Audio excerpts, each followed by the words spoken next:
Tired of boring school days? Let's sneak some car parking multiplayer onto that Chromebook. First, head to the Chrome web store and search for ARC Welder.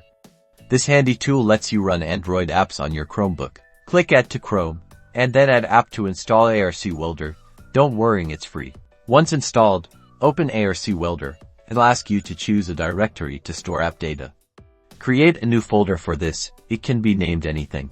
Remember where you put it. Next, you'll need the car parking multiplayer APK file. Search online for a reputable app download site. Make sure the site is safe before downloading. Download the car parking multiplayer app to your Chromebook. Now, back in ARC Welder, click Choose and select the car parking multiplayer APK file you just downloaded. A bunch of options will pop up. Select Landscape and Phone, then finally, click Launch App. And boom, car parking multiplayer should now be running on your Chromebook.